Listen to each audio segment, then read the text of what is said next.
Bonjour à tous, bienvenue dans cette nouvelle leçon du dégustateur dans laquelle je voudrais vous donner ici un réflexe qu'il faut s'efforcer d'avoir dans ces dégustations, déjà pour mieux mémoriser les vins. C'est le fait d'essayer de mettre les vins dans des cases en les classant par style. Parce que au sein de tous les vins, la complexité, la multitude, la diversité des vins qui existent, c'est toujours plus facile de s'y retrouver quand on se donne des repères.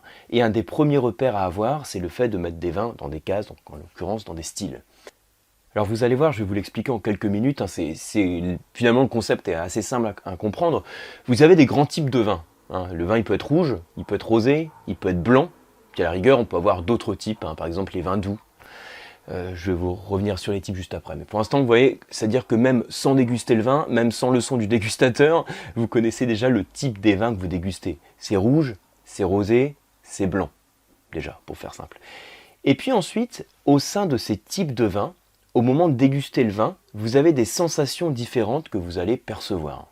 Donc les sensations en termes d'arôme, en termes gustatifs, donc on va pas refaire tout un cours de dégustation, c'est simplement pour vous donner un peu les grandes dominantes qu'on peut avoir. Et puis, au sein de ces sensations, c'est important de se concentrer sur la notion de corps que vous avez au sein de chaque type. J'avais déjà parlé du corps du vin, donc pour rappel, c'est la sensation de poids en bouche, on peut dire c'est la puissance du vin, pour faire simple. Donc au sein du type rouge, j'ai des vins qui sont forts, puis d'autres qui sont faibles, on peut dire. Au sein des rosés, c'est pareil, au sein des blancs, c'est pareil, j'en ai certains qui sont plutôt légers, et d'autres qui me semblent puissants. Et cette distinction qu'on a principalement sur le corps du vin, ça permet de définir des styles au sein de chaque type de vin. Alors je vais vous montrer ici, j'ai mis ici sur ce papier, alors ce que vous avez ici en rouge, enfin ici rouge pour le coup, c'est le type, ça peut être rosé, je ne sais pas si vous voyez bien, rosé, blanc, doux, et puis un autre type on va dire, enfin d'autres types. Et au sein du type rouge, je vais avoir différents styles. Donc moi j'ai défini ici les légers, les ronds et les corsés. La différence qu'on a entre léger, rond, corsé pour les rouges, c'est la notion de corps qu'intervient principalement. Sur les légers, en général, ça va être des vins donc, pour lesquels vous aurez peu de structure tannique, qui seront dominés généralement par l'acidité, qui auront des arômes plutôt fruités, de fruits frais. Ce ne sont pas forcément les plus grands vins de garde, on va dire. Les vins ronds, ils ont au contraire plus d'alcool, qui leur apporte du corps, et les vins ronds, enfin les vins corsés, pour le coup, qui sont ici, c'est ceux pour lesquels le corps est le plus marqué. Donc en général, ils ont de l'alcool, voire des tanins, voire les deux, voire des tanins bien mûrs. Et les tanins, l'alcool, contribuent à la sensation de poids en bouche, à la puissance du vin. Donc ça permet de définir des différents styles de cette manière-là. Au sein des rosés, je suis allé de manière un peu plus simple, j'ai défini les vifs, qui sont ceux qui sont dominés par la fraîcheur, les arômes de fruits frais et l'acidité.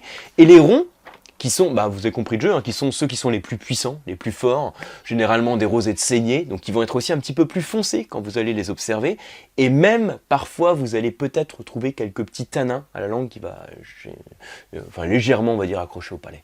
Alors après, au sein des blancs, c'est le même principe. Donc 3 catégories que je vous ai définies, les vifs, les ronds, les corsés. Vous voyez que ça rejoint ce qu'on a défini sur les rouges, On fait au plus simple.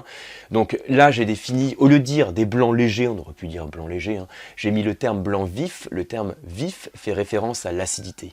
Donc généralement, un vin blanc qui est plus léger, qui a moins de corps, c'est le vin qui est plus riche en acidité et qui a moins d'alcool, moins de complexité aromatique, moins de concentration en termes d'arôme. Donc c'est le blanc vif. Ensuite, on a le blanc rond, qui est, on va dire, un peu plus fort, et le blanc corsé. Et puis ensuite, on peut continuer comme ça et distinguer donc un autre type qui est le type des vins doux. Je lui ai fait une catégorie à part entière, les vins doux. Et pour monter encore, en fait, les vins doux, c'est-à-dire les vins sucrés. Et là, pour monter encore, on va crescendo en fonction de la sucrosité, en fonction du taux de sucre résiduel que vous avez dans le vin. Quand j'ai un verre de vin qui a presque pas de sucre, on va dire, pour faire simple et puis sans donner des taux précis, on va être sur des demi-secs. Ensuite, on va avoir plus de sucre, le sucre va être même franchement présent, on va être sur le moelleux. Et au-delà, on passe sur les liquoreux. Donc demi-sec, moelleux, liquoreux, c'est ce que j'ai mis dans le type doux. Et puis ensuite, comme le vin est un petit peu plus complexe que ça, on pourrait définir encore d'autres styles. Par exemple, les bulles. Alors vous voyez, j'ai mis les effervescents ici, mais j'aurais pu le mettre ici. Alors, je ne sais pas si vous comprenez ce que je veux dire, j'aurais pu le mettre ici, dans le sens où j'aurais pu le mettre comme un type à part entière, et au sein des bulles, on va définir encore différents niveaux. Alors on pourrait prendre les mentions qui sont utilisées sur les effervescents, les demi-secs, les bruts, etc. Ou bien simplement définir 3 styles d'effervescents, pour simplifier, en fonction du corps que l'on a. Le corps que l'on va avoir dans le vin effervescent, il peut être certes apporté par le sucre résiduel, c'est-à-dire plus on a de sucre résiduel dans mon champagne ou mon crément, et plus le corps perçu augmente, mais même sur un brut, au sein des champagnes bruts par exemple, je peux avoir plus ou moins de corps en fonction de la complexité et de la concentration aromatique. Donc ça, c'est des choses aussi qu'on peut prendre en compte. Moi, dans les autres, je définis aussi un type à part entière pour les vieux vins. Parce qu'en fait, on peut avoir un rouge qui est corsé, et puis au bout de 15 ans de cave, le rouge, il n'est plus ici. Il change de style. C'est comme n'importe quelle personne qui vieillit, qui vieillit dans une cave. On ne vieillit pas dans les caves, mais les bouteilles vieillissent dans une cave, et comme n'importe quelle personne qui vieillit, on peut avoir une personnalité qui change, une identité qui évolue. On peut être initialement corsé, puissant, et devenir un petit peu plus fin, et puis entrer dans la catégorie des vieux vins, donc qui ont des caractéristiques qui leur sont propres, en termes d'arômes, des tanins fondus, en général une fraîcheur qui est moins présente. Donc voilà un petit peu les repères à avoir en tête.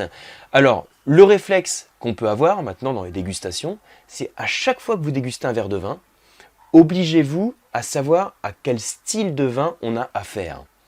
Imaginez, je vous sers un Sauvignon de Touraine, ou je vous sers, pour rester sur le Sauvignon, un Sancerre sur un jeune millésime. En général, vous avez un bon niveau de fraîcheur. J'aurais pu prendre un cépage, un jeune Riesling aussi, sans trop de complexité, on va dire. Vous allez, et qui est sec pour le coup, vous serez en général sur les blancs vifs. Mais si je prenais par exemple l'exemple du Chablis, c'est pas Chardonnay, en général, sur un petit Chablis, je suis plutôt blanc vif. Par contre, si je prends un Chablis Grand Cru, là, je monte en corps. Donc je change de style. Et si je prends un vionnier générique, sur la vallée du Rhône méridionale par exemple, généralement on a aussi plus de rondeur. Et puis, si on lui fait un petit élevage en fût de chêne, ou qu'on va à Condrieu ou à Meursault par exemple, l'élevage en fût, la complexité fait qu'on peut passer dans les blancs corsés. Donc vous voyez qu'on a un petit peu ce jeu qui se fait de cette manière-là. Si vous dégustez un vin rouge, pareil, vous dites à quelle catégorie j'ai affaire. J'ai le vin en bouche. Est-ce que je trouve qu'il est plutôt fruité, un peu acide, plutôt léger, un Beaujolais générique, voilà, donc là on serait plutôt sur cette catégorie. Mais pareil, là je dis un Beaujolais générique, mais si je prends un Chirouble ou un Moulin à vent, je suis encore sur un Beaujolais, mais je suis sur un cru du Beaujolais, et là je gagne encore, et je passe sur un vin qui est plus rond. Donc il faut faire attention à chaque fois que les généralités, mais il faut surtout comprendre la logique. Voilà pour cette leçon, j'espère que ça va vous aider, et essayez de mettre en application, et n'hésitez pas à me tenir au courant. À très bientôt. Ce qu'il faut avoir dans vos dégustations, c'est chercher systématiquement à mettre le vin, le classer par catégorie.